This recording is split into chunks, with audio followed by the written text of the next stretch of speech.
दोस्तों नमस्कार। मेरी आपसे फिर गुजारिश है कि इसको जो हमारे वीडियोस होते हैं इसमें बड़ी मेहनत लगती है, इसे ज़्यादा से ज़्यादा सब्सक्राइब करें, करवाएं, शेयर करें और अपने लोगों तक इसकी जानकारी पहुंचाएं। Thank you. चलिए अब वीडियो शुरू करते हैं। कहते हैं कि सर मुड़ाते ही ओले पड़ गए। यही काम कुछ मुनीर साहब का हुआ है जो पाकिस्तान के नए जनरल हैं। उनके साथ हुआ ये है कि टीटीपी जिन्होंने पहले ही अपना जो शांति समझौता था वो तोड़ दिया था, उसे अब उन्होंने एक इंतकाम के रूप में एक उसकी मारामारी की शक्ल में आगे रख दिया है। अब हालात ये हो गए हैं कि पाकिस्तान के कई बड़े अफसर, फौजी तो खास तौर पर, उस इलाके में नहीं जाते जहां पर टीटीपी का वर्चस्व है। ये वो लोग हैं कि जिन्होंने इनको पाला पोसा बड़ा किया, पहले वहां की चीजों को आगे बढ़ाया ताकि हिंदुस्तान से बदला लिया जा सके। अब हिंदुस्तान तो वहीं खड़ा है, लेकिन अब ये टीटीपी की गिरफ्त में आ गए हैं। शाह साहब, हमने देखा 2 रोज पहले कल-ए-कदम तहरीक-ए-तालिबान के जानिब से एक बयान जारी होता है जिसमें कहा जाता है कि तहरीक-ए-तालिबान के शोबा दिफा तहरीक के तमाम लीडर्स को यह हुक्म जारी करती है कि हाल ही में जिला लकी मरवत समेत मुख्तलिफ इलाकों में अस्करी इदारों की जानिब से ऑपरेशन हो रहे हैं, इसलिए आप भी मुल्क भर में हमले कर सकते हैं। यहाँ पे डोमेस्टिक पॉलिटिक्स जो है वो इतना वक्त ले रही है कि हुकूमत बाज बॉर्डर इश्यूज पे, बॉर्डर मैनेजमेंट के इश्यूज पे, तहरीक तालिबान की इशू पे उनके पास शायद वक्त भी नहीं है या उनकी प्रायोरिटी नहीं है, जिसका खमियाजा अब आवाम को भुगतना होगा। दूसरी तरफ बुरुंड लाइन में अगर आप देखेंगे तो तालिबानियों ने वहां पर इनके कई फौजियों को मार दिया है। वहां पे इनकी बाढ़ जो इन्होंने लगाई थी, जो इन्होंने नकल की थी कश्मीर की, वो इन्होंने उखाड़ दी है और तोड़ दी है और वहां से वो जबरदस्त पैमाने पे घुसपैठ कर रहे हैं। वक्त बता रहा है कि आने वाले समय में ये धमाके, ये जो कत्लेआम और भी होगा। अभी कुछ ही दिन पहले और अभी रिसेंटली कई धमाके पाकिस्तान के इलाकों में हुए हैं जिसमें बहुत से लोग मारे गए हैं और सैकड़ों लोग घायल हुए हैं। ये वो लोग हैं, ये वो कौम है, ये वो संगठन है जो आत्मघाती हमले करते हैं। और ये जो आत्मघाती हमले करने का जो एक मंसूबा पाल के रखा हुआ था इन लोगों ने, उसे अब वो धत्ता बता रहे हैं और बता रहे हैं कि हमसे बड़ा आत्मघाती कोई नहीं है। चाइना की हालत भी खराब है। चाइना चाहता है किसी तरह से इनसे पीछा छूट जाए और हम जो है नए तरीके से अपनी चीजों को शुरुआत करें। वो चाहता है कि उसके जो अपने जो मजदूर हैं, जो उसके इंजीनियर्स हैं और बाकी जो लोग हैं वो सुरक्षित रहें। उसने वहां पर पाकिस्तान में चाइनीज क्लासेस शुरू की, स्कूल खोले, वहां पे उसको उर्दू के बाद दूसरी लैंग्वेज भी बनाया, लेकिन कुछ हुआ नहीं, क्योंकि वो उसको लगता था कि इस तरह से करने से धीरे धीरे पाकिस्तान पर वो कब्जा कर लेगा। लेकिन उसे पता नहीं था कि जिस कौम से आप टकरा रहे हो, वो जो मोटे मोटे चर्बी वाले पंजाबी जो फौजी हैं या बाकी जो लोग हैं, वो बहुत ही मक्कार और शातिर लोग हैं। अब तो वो साफ साफ कह रहे हैं कि हम कर्जा नहीं दे सकते, जो करना है हमारा कर लो।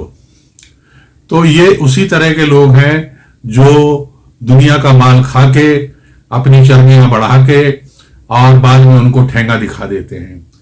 तो दोस्तों, एक और चीज इसमें देखने को मिलेगी आपको नए सिरे से कि कई लाशें जो ऐसी हैं जिनको पिछले दिनों भी आपने देखा था कि एक अस्पताल के ऊपर छत में सैकड़ों नरकंकाल मिले थे, और ये वो सारे नरकंकाल बलूचियों के और टीटीपी के लोगों के थे।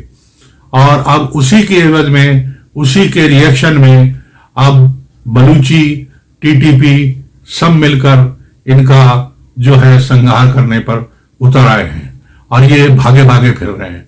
ये कितने बड़े दिलेर हैं आपको इससे पता लग जाएगा। ये कोई दिलेर विलेर नहीं है, इन्होंने कोई फौज की आज तक की ऐसी सर्विस नहीं दिखाई जिसमें इन्होंने कोई जंग जीती हो या भारत से पंगा लेकर कोई जंग जीती हो, कुछ नहीं। ये सिर्फ तहमत उतार कर अपना उठा उठा के डांस करने वाले लोग हैं और जालीदार टोपियां लगा के और अल्लाह का नाम लेते हैं और उसके बाद ये वो सारे काम करते हैं जो कोई भी मुसलमान नहीं करता, अच्छा मुसलमान कोई नहीं करता। आप देखेंगे पापा जैन जो इनकी जो जनरलों का जो एक कुछ ऐसे ही नाम है उसका, वो जो उन्होंने पिज्जा एक चेन खोली है उसमें अधिकतर जो है लोग जो एक्सपर्ट्स हैं या जो बड़ी पोस्ट पे हैं वो अधिकतर 90% भारतीय हैं और इनको मालूम है कि अगर भारतीयों को लेंगे तभी ये हमारा बिजनेस जो है सफल हो सकता है और पाकिस्तानियों को लेंगे तो वो तो खाने के सामान में थूकना, मक्कारी करना, चोरी चकारी करना, इसी काम में लगे रहेंगे। तो इसलिए उनकी इमेज इतनी खराब है कि वो उनको लेना नहीं चाहते और इसीलिए उन्होंने हिंदुस्तान के लोगों को वहां पे एम्प्लॉय रखा है और बहुत बड़े बड़े पैमाने पर उनको तनख्वाह दी जा रही है। और हिंदुस्तानियों ने कमाल करके भी दिखाया है कि पूरे वर्ल्ड के आधे हिस्से में उन्होंने इस जो है चेन को फैला दिया है। तो दोस्तों इस तरह से जो मुरीद साहब हैं, जो जनरल नए बने हैं, उनको समझ नहीं आ रहा कि इधर लड़ूं इमरान खान से या उधर लड़ूं टीटीपी से या उधर लड़ूं तालिबान से, क्योंकि जब तालिबान आया था तब इन्होंने बहुत भंगे डाले थे, उछल उछल के एक टांग पे ऐसे कर करके भंगे डाले थे कि अब तो हिंदुस्तान गया, हमने हिंदुस्तान को वहां मिटा दिया, हिंदुस्तान की जो पैसे लगे थे वहां पे बांधे बनाने में और सड़कें बनाने में, वो डैम्स वगैरह सब बेकार हो गए।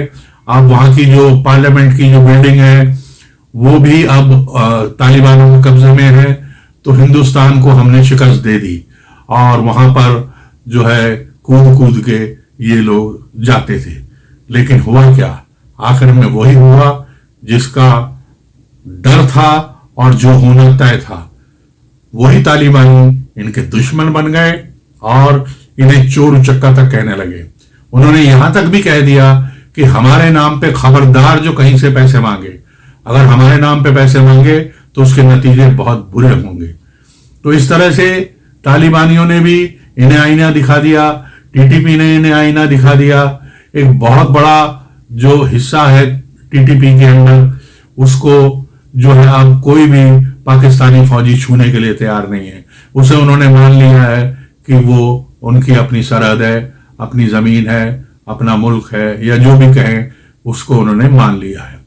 तो इस तरह से वहां पर जो अफरा तफरी मची हुई है, जिस तरह से इमरान खान मौके की ताक में है कि कब इनको ठिकाने लगाया जाए, और दूसरी तरफ मुनीर साहब इस ताक में बैठे हैं कि कब इमरान को ठिकाने लगाया जाए।